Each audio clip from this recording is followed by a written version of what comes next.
الناس حبك بيض الله قلبك بيض الله قلبك كن سامحا لخصمك تلقى خصمك أحبك بيض الله قلبك بيض الله قلبك واحتفل بالمودة إنما Assalamu alaikum wa rahmatullahi wa barakatuh. Good evening and welcome to another edition of the Sulaimaan Ravat Show. We are coming to you live from our studios here in Sunny Hill, Johannesburg. We are into September. Spring has started. I don't know where this wind has come from, but yesterday we started to experience, or was it earlier this morning, the first rains of the season. That's on the good news side. On the other side of the coin, the bad news side, it's been a very difficult, some would say a traumatic week for South Africans. South Africans are deeply concerned. They are worried. What is happening in our country? Where are we going to?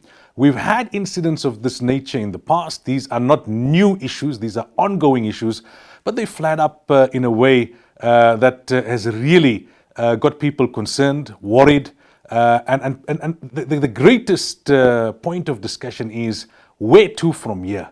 Why is this happening? Is it not time now that we come to terms with the root issues, that we go beyond the rhetoric, we go beyond the talk points and the promises, and we start looking seriously at how to resolve this issue? Because it's not getting any better, it's getting worse.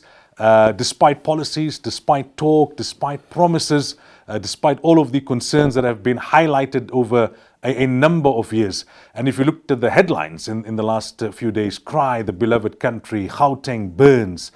From around the world, I've been getting messages from people, are you okay? Although I don't live in the immediate vicinity of the affected areas, but this is how it's being projected internationally, that South Africa is on fire and that police cannot contain the situation, that government is losing grip and losing control of what's happening on the ground in the country. So we're going to be taking a look at events in the last week in specific, and then also the more general issues relating to what's currently happening in South Africa. We are in trouble. I think we've got to state that very clearly. Deep trouble. But at the same time, we cannot now become defeatist. We cannot give up. We need to actually chin up, and we need to now take up the struggle. And towards the end, I want to just highlight the point, and I said this in my Friday sermon as well in the Senton Mosque, that this is the time now for the citizenry to take control of their own destiny. It's not so much about what the government can do any longer or what the police can do.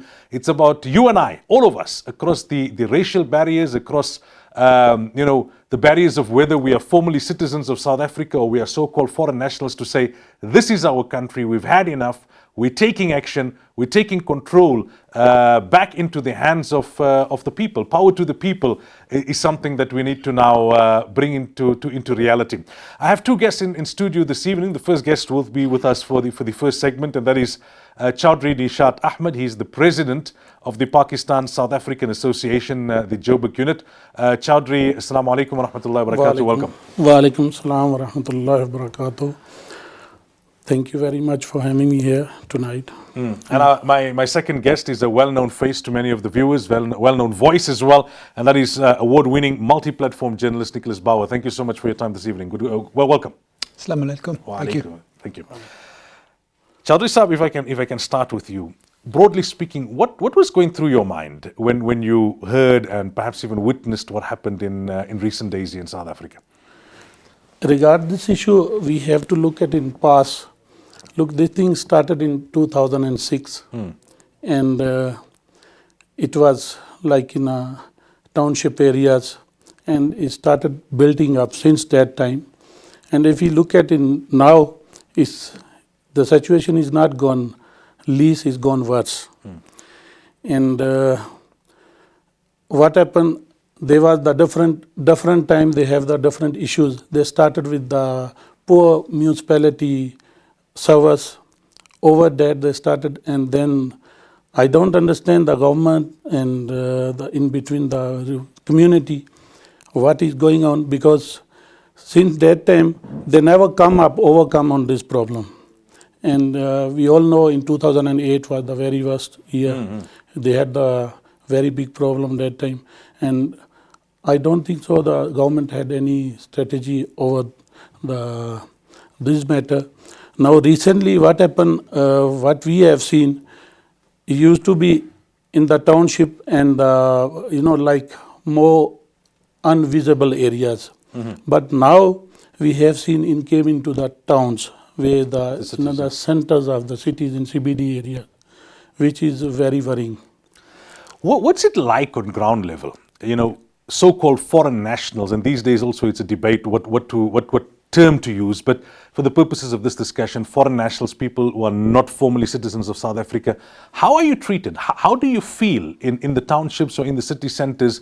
How do local South Africans make you feel? And when these tensions flare up, what is said to you? What are you accused of? Firstly, I would ask what is the criteria in between foreign nation and the citizen of South Africa, because this word is, I think, is very famous in South Africa. I don't hear anywhere in the world they call you foreign national. And what happened, for my example, we are over 200,000 people living in South Africa, and most of them, they are doing the business. They are taxpayer of this country, and over 50,000 people are citizens of South Africa. From the 200,000? From 200,000. So I don't understand basically what I have realized, most of the politicians, the political also, personnel also use this word in many areas. And what we have seen, a few countries in the world, they got like this slogan. So like I will give you the example of India and Pakistan. A lot of politicians in Pakistan, when they talk about India, people say he's very well spoken person and he's very famous in the community. And same like that in India as well. And here in South Africa, they got thus is foreign national. They are putting in everybody's mind, in the people's, in the community minds.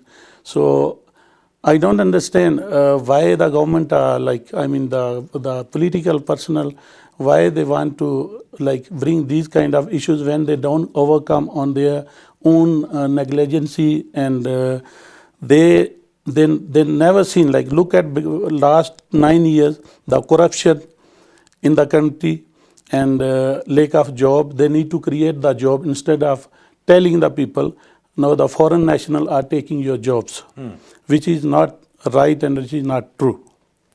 Nicholas, if I can bring you in here, is terminology very important here? Because there are those who say the whole national discourse needs to change. From the politicians to media to everyone else, we need to profile those who are not born in South Africa in a much more positive way. What are your thoughts? I mean, you've been in the media for a very long time. How have we been profiling those not born in our country? It's an interesting phenomenon. I think I have to agree with our guest here, Nishat. The fact of the matter is, it's not something that you see a lot of in other nations. I mean, I think it's a very South African thing for us to refer to South Africans, citizens, and then foreign nationals. I think even the media is a little bit unsure of how to exactly refer to the people that come here that are not born in South Africa, that are not naturalized citizens, but call South Africa their home. And I think it's something that the media struggles with, and not only the media, but also the leaders in our society as well, the public, the private sector, civil society. We don't exactly know how to diplomatically refer to people that have come to South Africa and made South Africa their home, quite often, more often than not, have built up businesses, hired South Africans, and for all intents and purposes have become an integral part of the country itself. I don't know how we can go about solving that type of thing, but I think it adds to the persistent problem that we are having every couple of years. I mean, you referred to 2008 being the initial sort of breakout of xenophobia. Now, we cast our minds back, that's over a decade ago. It's not something that comes and goes. It always bubbles underneath the surface.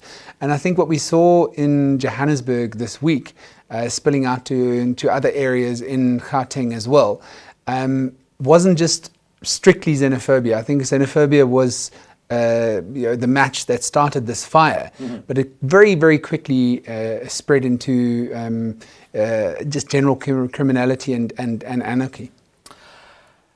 we are at a very difficult point in our country, because on the one hand, you're looking at this creating of an other when it comes to those who are not born in South Africa. But it's not stopping there. Even yourself as a white man or myself as an Indian man, we are now seen also as foreign, in the sense that we're no longer classified as being indigenous to the country, even though in my case, my father, my grandfather, my great-grandfather, all born in South Africa. My kids are fifth generation South Africans. Yet this classification, white, Indian, you're not part of the original inhabitants of this country. And you see the kind of political rhetoric coming, and not only those not born in the country, those now that are deemed not to be part of the original inhabitants are also classified as an other.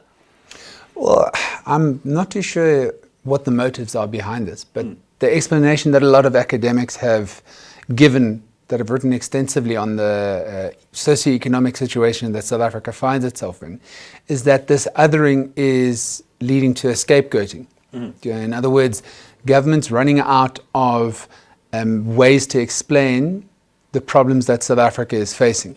And the easy answers that are being given is blaming the other. I mean, this is something that has happened in post-colonial societies. It's not unique to South Africa in that regard. It's just unfortunately played out against the most disenfranchised in our society. In other words, people whose nationality can be called into question, or in other words, whose status in the country can be called into question. And it just stems from the fact that essentially since 1994, in the past 25 years of democracy, we haven't been able to properly deal with the legacy of apartheid. And we have, unfortunately, in spite of the economic and political gains that we have enjoyed over the past 2.5 decades, we are dealing with persistent problems like inequality, poverty, that are just simply not going away. And in actual fact, they're intensifying in many ways. I mean, we've seen this now with us becoming the most unequal society on earth. We've got a 29% unemployment rate. People are becoming poorer and poorer each and every year. And unfortunately, we're faced with a situation where government does not have the answers. And in many ways as well, it's leading to them seeming very flat-footed in their response to these instances of violence that is characterized by xenophobia. I mean, we don't even need to go back to 2008 to get those examples. I mean, 2015 was another violent outbreak. I think the government was a little bit more prepared to deal with it in that regard 4 years ago. It was very, very swift, a government accepting the fact that there is an issue of violence and unrest that has got a very xenophobic tinge to it. Now in 2019, I mean, government was a little bit mealy-mouthed about it. I mean, I was on the ground with Police Minister Bekele on Monday. He visited the various hostels in and around Jeppe, where a lot of the unrest emanated from, or at least started there on Sunday afternoon. And he was not very keen on characterizing this as xenophobia and saying that it's just nothing but wanton criminality where xenophobia is being used as a scapegoat. So I wouldn't say that it's only xenophobia, but xenophobia is a big part of it. Nishat, you spoke early on about how government has failed to come to grips with it. They have failed to do what they're supposed to do. But in terms of what you stand accused of as communities made up of individuals who are not born in South Africa, so-called foreign nationals, the common accusations are you are stealing our jobs, you are encroaching on our space, you're coming into the townships, you're putting up shops, it's affecting the spaza shops. What's your response to those accusations? Well, I would say recently we had few areas in township we visited, and we see there's not even single spaza shop belong to local citizen. So I don't understand why they are saying they are stealing the jobs when they don't put any effort which is required. And secondly, I see so far we like Pakistani community, over 90% people, they are doing their business and they all create the jobs. All I see we encouraging the people even to hire more local people than the people from outside, right?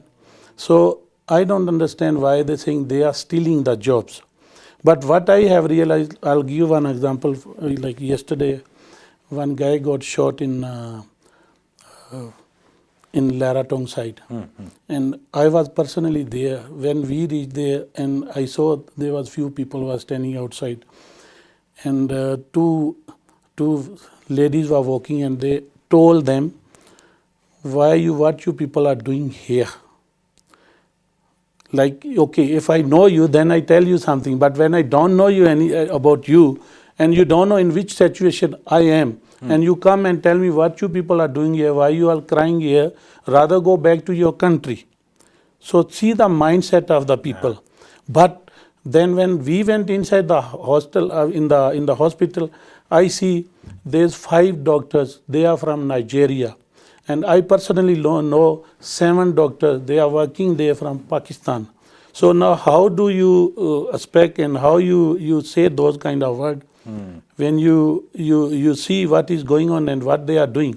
So the other issue I suppose you've got to deal with is this perception that whether it be Pakistani or Bangladeshi or Nigerian or Zimbabwean, it is assumed or perceived that they come to South Africa, but the bulk of the money that they're making is going out of the country back to their families at home. And that seems to be breeding resentment that we've got our own challenges in this country, but we're getting people coming from outside the country, making money in our country, and then sending the bulk of it back home.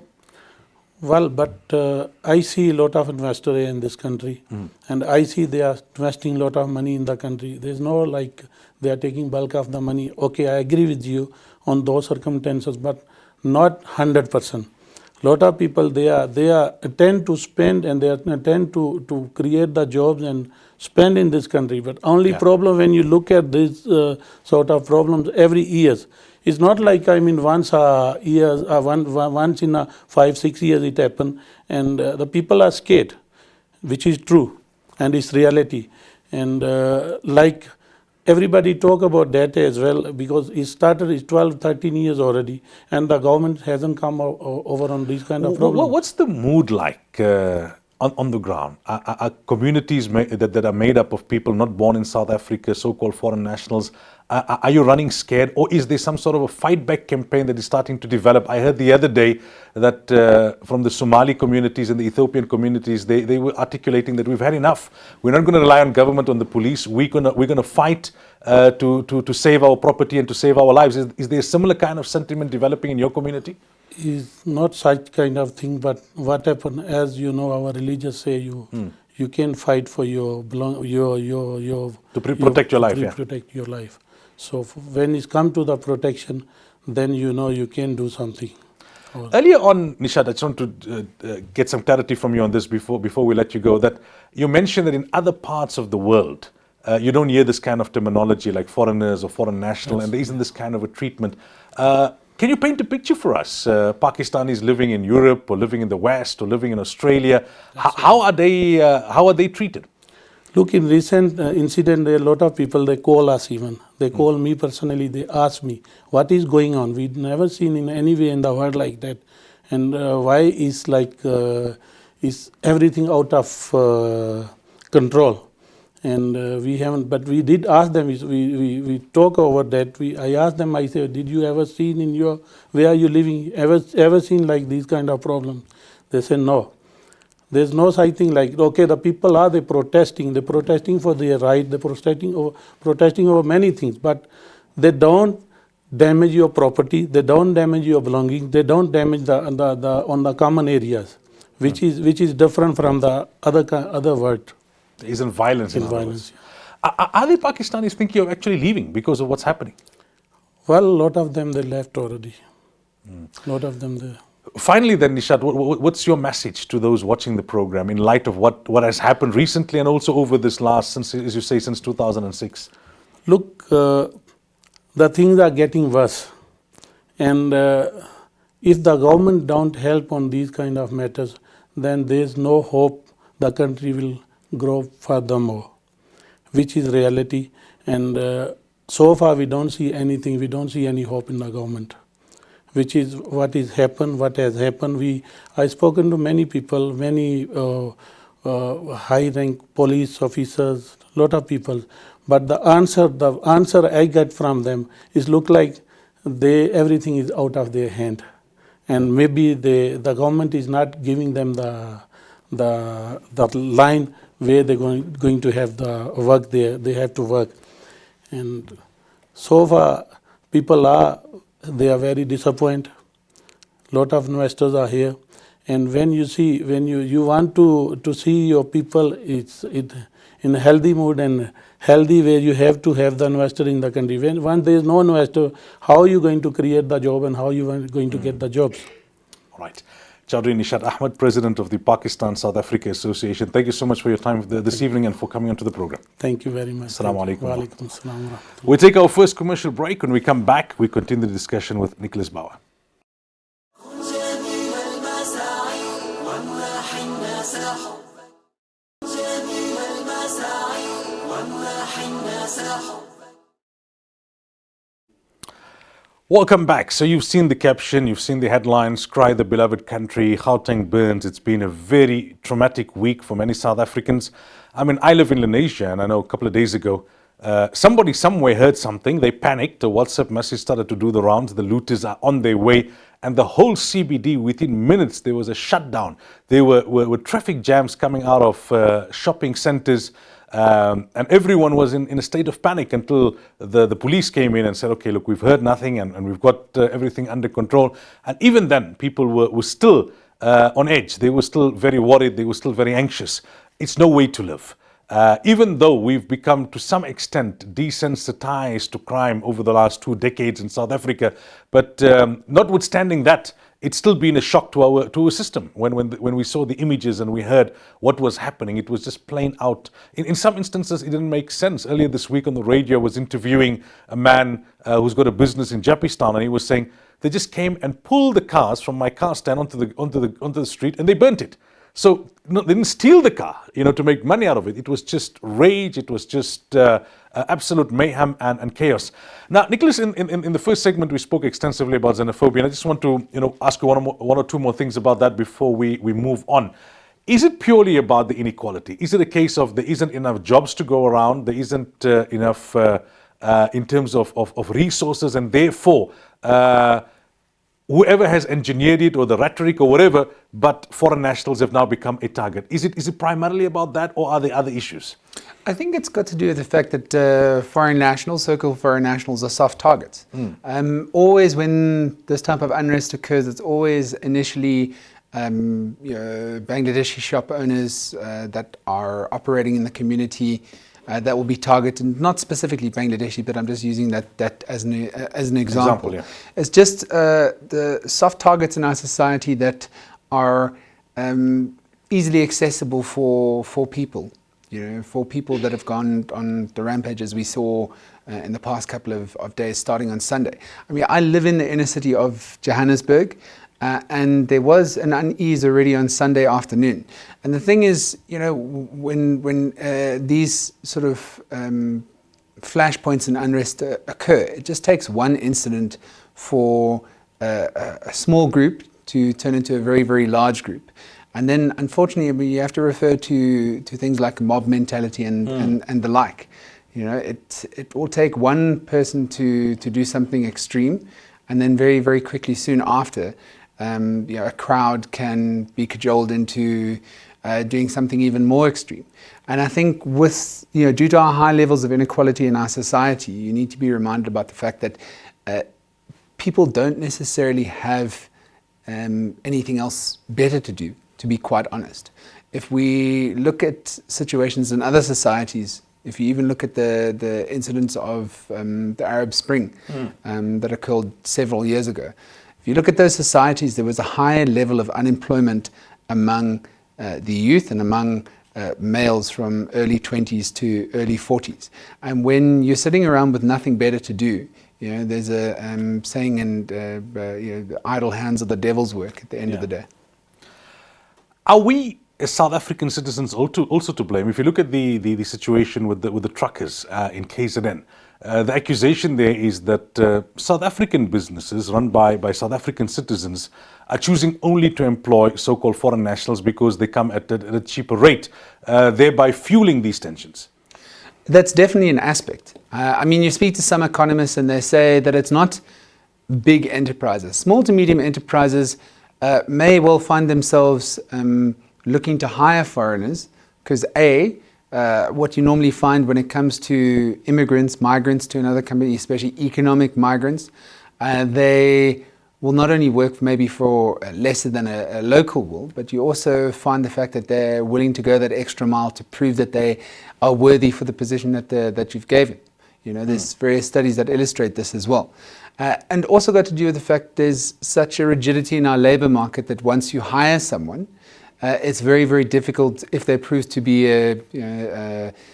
maybe a truant employee or someone that hasn't fulfilled the expectations that you initially had, to actually go through the disciplinary process and get rid of someone that just simply is proving to be a negative contributing factor to your business is almost impossible.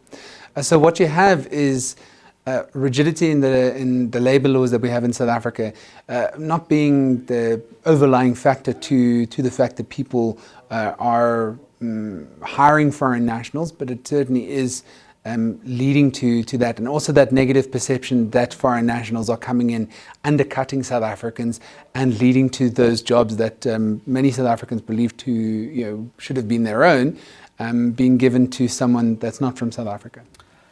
What do we need to do? I mentioned in my introduction that perhaps the time has come for the citizenry to become more active, more solution-orientated, not to wait on government, not to rely on authorities and police and security and that kind of thing. Would a good starting point be taking to task people like Herman Mashaba or Goodwill Zelatini, who make reckless statements when it comes to so-called foreign nationals? Or even that clip that seemed to have gone viral in recent days of the former Deputy Minister of Police saying that the 80% of the inhabitants of the inner city centre of Johannesburg are made up of foreign nationals, only for Africa Check to disprove that and say it's not accurate. Well, this is the thing. We have leaders that really do not have any answers to the very, very complex questions and challenges that are faced by South African society.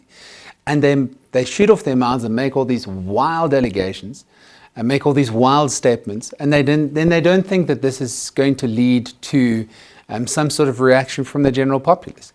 I mean, we need to realize that this type of thing does not occur in a vacuum in any way, shape or form.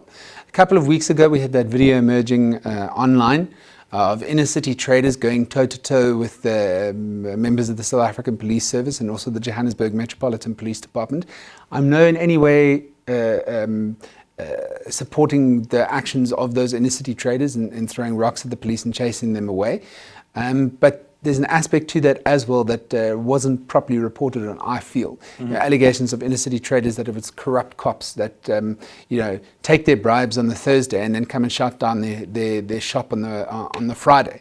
And then on the back of that, you have leaders coming in and describing the situation as being, well, this is just wanton criminality due to illegal immigration. We don't know how many people are coming across our borders.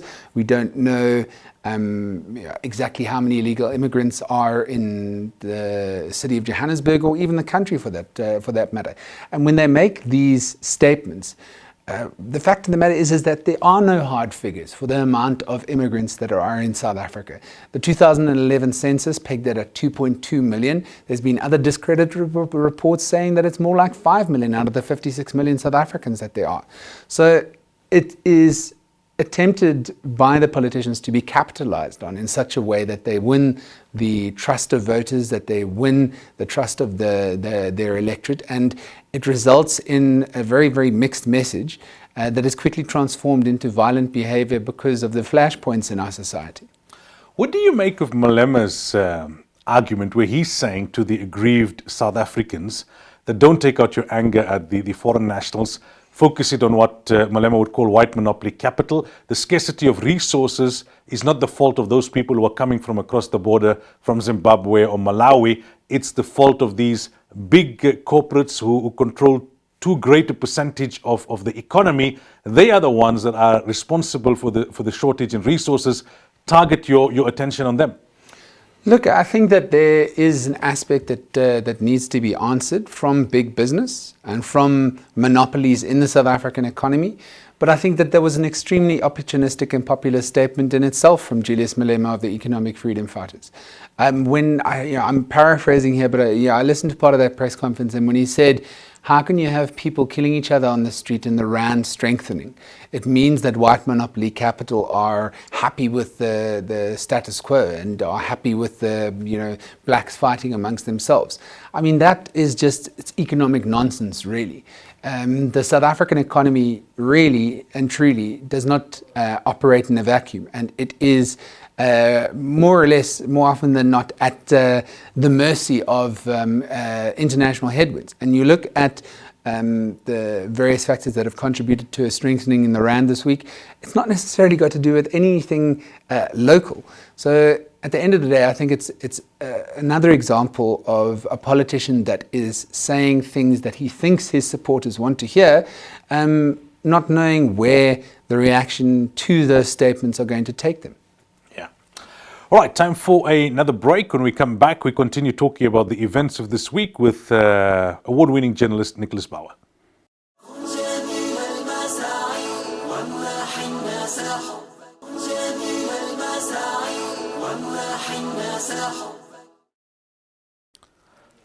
Welcome back. So we're talking about the very tragic, very traumatic, very disturbing events of the last week. We spent quite a bit of time talking about the xenophobia element. We had Nishad Ahmed from the Pakistan-South Africa Association on the program a little early on. We have journalist Nicholas Bauer with us in studio. The other issue that came to the fore in a very horrific way was gender violence, violence against women. What are the similarities and what are the differences in terms of root causes between that and xenophobia? Well, look, I think that there's a massive difference, of course, in the definitions of those two particular violences, but you can draw serious parallels between the root causes. I mean, South Africa, at the end of the day, is not only one of the most unequal societies on earth, but it's an extremely violent society as well. And the way that violence is characterized in its expression against women and children in society is truly, truly, truly tragic. And I mean, it just took the death of two women in our society in the past fortnight to see this massive coalition of women being drawn together down in Cape Town and voicing their discontent in a real drastic way that made government stand up and listen. Some may argue a little bit not too late, but not soon enough. And we saw that address by President Cyril Ramaphosa yesterday, with government making some, or at least claiming to take some drastic action to try and stem the tide of gender-based violence in our society. The question that keeps coming to the fore, why are we such a violent society? Some would say legacy of apartheid, that kind of thing, but it's 25 years on. Many of the perpetrators now are the so-called born-frees. And you have these incidents that kind of bring it back into the limelight. It results in an uprising, pressure being put on the politicians and the president. But notwithstanding all of these campaigns, all the talk, we don't seem to be making any progress. Why is that, in your opinion? I'm not too sure. I mean, look, Mangosuthu Buthelezi has just left the political stage, and I bring him up because in his latter years, to me, he didn't make a hell of a lot of political sense. But I think at the State of the Nation address, I think it was Jacob Zuma's 6th State of the Nation address, I'm not sure if memory recalls, it was 2014 or 2015. And he was posed a similar question on the steps of Parliament. And Mangosuthu Buthelesi's response was, it would be funny if it wasn't so tragic, but the fact of the matter is that a culture has been ingrained in our society that we need to protest in a violent manner in order for our calls to be heard. In order for authorities to take us seriously, we need to destroy. We need to get violent. We need to illustrate to people that we are serious enough to embrace violence to a point that we will have our matters attended to. And the fact of the matter is if we don't change that in South African society anytime soon, that's just going to continue, and it's going to aggravate to a point where, I mean, we're already seeing service delivery protests on a day-to-day basis. And we're seeing it once again. I mean, the protests against gender-based violence in society as well, they're calling for a Sandton shutdown next week Friday. There was protests all across the country today. There was huge big masses of people going to the steps of Parliament yesterday and the day before. And I mean, it's not something that we're going to see change anytime soon, I feel. Now, in the midst of all of this, on social media, I think there was a kind of hashtag, "Where's our president? Has anyone seen the man?" It almost seems like a distant memory. February last year, Valentine's Day, Jacob Zuma finally falls on his sword. Ramaphosa comes in, everyone's so happy. He's jogging, and journalists are painting a very rosy picture. The nation is happy. We've finally seen the back of a man. Here comes a president who's more articulate. Here comes a president who makes more political sense. Here comes a president who's seen as not corrupt. He takes the ANC into election. Sure, the percentage drops, but within the ANC, they feel they probably would have suffered a bigger loss had it been under Nkosazana Dlamini Zuma. And a few months later, he seems like a man lost. He seems like a man deflated. He seems like a man either just fatigued or he just doesn't know which way to turn. What do you make of how Ramaphosa didn't react, then reacted in a lame or a tame way, and then I think you tweeted something about him pre-recording his message to the nation at a time when he ought to have been speaking live and from his heart? Well, I mean, I think there's a couple of things there, Sulaiman. First of all, I mean, Cyril Ramaphosa came to unseat President Jacob Zuma, like you said, on Valentine's Day last year, and Ramaphosa was, serious. It was a sort of tsunami of support for Cyril Ramaphosa, and for a very short time, it seemed as though the man could do nothing wrong. Yeah. And I don't know, it's not the greatest simile or metaphor that you can put together, but in many ways, the South African society that we're living in was a bit like an abused spouse, and once we'd seen the back of someone that had really given and offered the country malgovernance for so long, we expected a lot from Cyril Ramaphosa. And I think these first 100 days since he won the election may well be 100 days that he wants to very, very quickly forget. The fact of the matter is, though, he is faced with monumental challenges, not only economically, not only societally, but also politically as well. He's trying to steer an extremely divided ANC, and every step that he tries to take in the right direction, be it in the economy or in society, is being undermined by his enemies within his own party as well. That being said, could he do a better job of maybe trying to find the right advisors, trying to find the right allies to push his presidency in the right direction? Definitely. Is it a case, because normally when you talk about Ramaphosa and his challenges, people focus quite a bit on the factionalism within the ANC, which is a reality. However, there are many saying that as you move further away from Nasrec, the so-called Zuma faction, or let's put it, the anti-Ramaphosa faction, are becoming weaker by the day. They've got their own challenges. We see what's happening with Ace Magashule. We see Zuma just, again, lost in court today, the Derek Hanekom issue. Things are tumbling out of the skeleton cupboard at the State Capture of Inquiry. So there is that challenge there. But is it more of a challenge for Ramaphosa in the sense that now he's expected to move beyond the promises and the talk and to actually deliver? And that's where he's finding it so difficult, because you've got this bottomless pit with all the SOEs. Your finance minister's blueprint out of this mess is not accepted across the board. It's rejected by the alliance. And now he doesn't seem to know where to turn in order to now deliver, because there is this demand for delivery. I think in order for anyone to enact the reforms and the actions that we need to take as not only a society but in the economy to set us on a fortuitous growth path, you need, I would almost say, unequivocal power. And Cyril Ramaphosa just does not have that. If you look at his support within the National Executive Committee of the ANC, at best it's about 60%. So he can't make these huge, big, bold decisions that are needed to bring about the change that South Africans are so hungry for. And I think that in one breath, yes, the president has made mistakes, but South Africa's expectations for a turnaround, I think, are absolutely immense.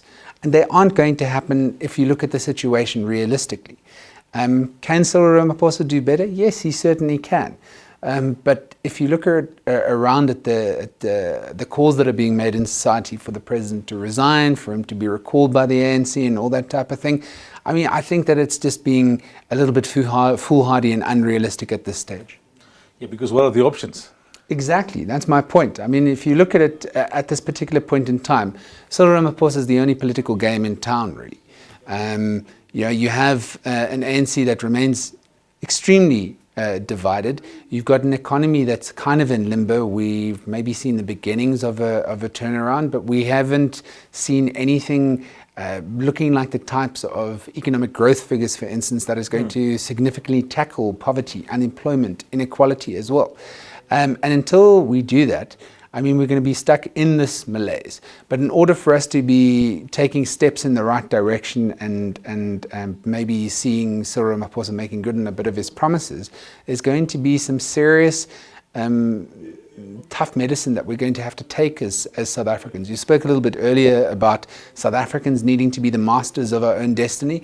Well, South Africans can start by not expecting government to solve all of these problems for us. You know, it's not government's job to live South Africans' lives for them. We need to, in a way, I know it sounds maybe a little bit holier than thou, we need to start trying to figure out how we can not only be the masters of our own destiny, but trying to make that change that we want to see in the world. And I think that as a South African society, I don't think we're quite ready for that yet. Yeah, because if you look at the political landscape, everyone's got their problems. The ANC has got their factionalism, but Mmusi Maimane is significantly weakened. If you're looking at the DA as a possible alternate, they didn't do well in the elections. They got their own factionalism, and the EFF have got more troubles within the party than they are willing to admit, and they're also going into an elective conference. So you got to look at starting to do things for yourself and becoming active citizens and taking control of your own destiny, as we say. Indeed. I mean, all of the political parties that are on the stage at the moment, I mean, the ANC scored, just over 57% in the last election. We saw a marginal drop by the DA, and there was almost a doubling of the vote with the EFF. But notwithstanding the DA's weakness, and I don't think that there will be that much time left for Mmusi Maimane as leader of the DA unless he, drastically tries to stamp his authority on the party. We might even be looking at a breakaway of the DA as well. We must also remember that the EFF, even though it doubled its vote, I think got just under 2 million. I think that there's more people that write with their left hand in South Africa than actually vote for the EFF. And in many ways, I think the media has also overcooked their impact on society and their influence as well. So, I mean, what that looks like, in other words, what South Africans need to do to become masters of their own destiny and be that change that they want to see in society, I think that that's up to each and every South African as well. We need to move beyond saying, well, I've done my bit, I've paid my taxes, I pay my employees. We need to go that little bit extra, because if we are going to tackle the massive amounts of not only unemployment and also eye-watering high levels of poverty, but most critically the most unequal society in the world, if we're going to change that, we're going to need to start thinking of things vastly differently than we are now. Nicholas, we have a minute left. Moving away from the very tragic and very horrific events of the last week, I always wanted to ask you this, and I've got the opportunity. Tell us about that moment when you captured Zuma, as it was being announced at Nasrec that Ramaphosa got more votes than Nkosazana Dlamini Zuma to become the next president of the ANC. Well, highlight of my journalism career, not because I dislike President Jacob Zuma, but just the fact of the matter is that you cannot tell political defeat in words like those visuals depicted. And I was just lucky, to be honest. A lot of people ask me, you must have planned that for years. The fact of the matter was, Jacob Zuma, he left the stage, Cyril Ramaphosa left the stage, and he sat down in a table that was just 1.5 meters behind me. And I know, journalism instincts kicked in, and I thought, well, I'm nowhere near the stage. I won't be able to get a good visual of the winner of this contest, so let me just stick with Zuma. And yeah, I mean, his preferred candidate didn't emerge victorious on the day, and I was lucky enough to be in the right place at the right time.